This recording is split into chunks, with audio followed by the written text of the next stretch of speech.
مساء الخير.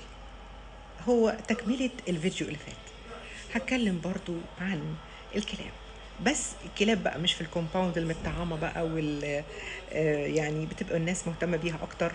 لا، دي كلاب ضالة جعانة.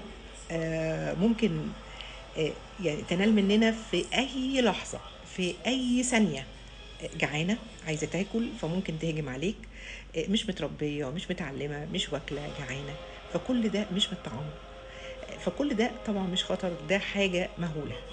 أنا النهاردة بناشد وزارة البيئة، بناشد الحي، رئيس الحي، تجمع الخامس، الهرم، مدينة نصر، الأحياء اللي هي فيها كلاب كتيرة جدا جدا بأحجام احنا دلوقتي لا عارفين. ناس كتير كلمتني واشتكت لي، ناس كبار بيحبوا يصلوا في الجامع مش بيقدروا يصلوا من الجامع من كتر الكلاب دي.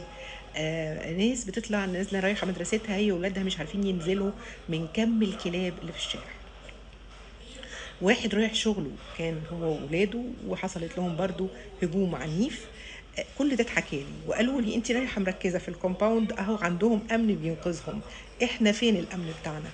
صعبوا عليا وقلت لا، ده انا لازم تكمله للفيديو ده. وعلى فكره انا زيكم، انا منكم، انا انا احياء برضو، انا لا كومباوند ولا حاجه. يعني انا بس عايزه افهمكم ان انا والله ما اقصد شيء. انا كان فعلا في قصص في الكومباوند حصلت لاصحابي. فقلت ان انا لازم، طبعا صعبوا عليا، قلت لازم اقول. مش معنى كده ان مفيش كلاب ضالة عندنا احنا، وان مفيش، وان الدنيا بيس. لا، الدنيا صعبة جدا والدنيا في خطر. ولازم موضوع يعني اللي هم فين الرفق بالحيوان، راحوا فين؟ احنا ممكن نعمل من الكلب ده، نجهزه، نديله تطعيمات ونخليهم يقعدوا في المزارع يحموا اصحاب المزارع. ممكن نخلق من الكلاب الضالة دي كلاب حلوة بتسمعنا، بتفهمنا، واكلة، متطعمة. نقدر احنا نعمل ايه؟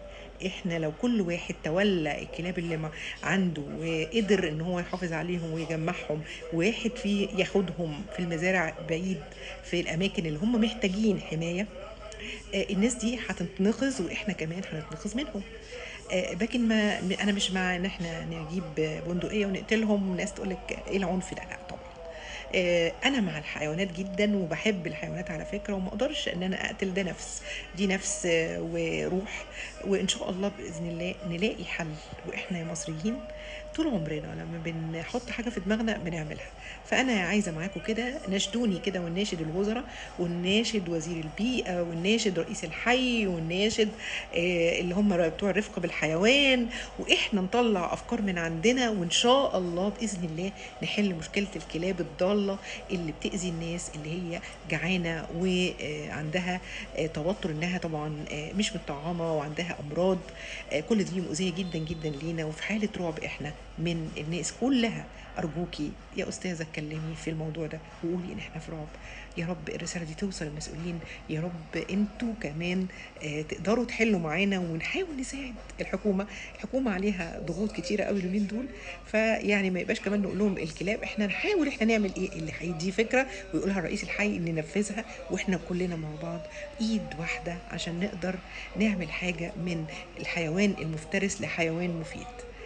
والسلام عليكم.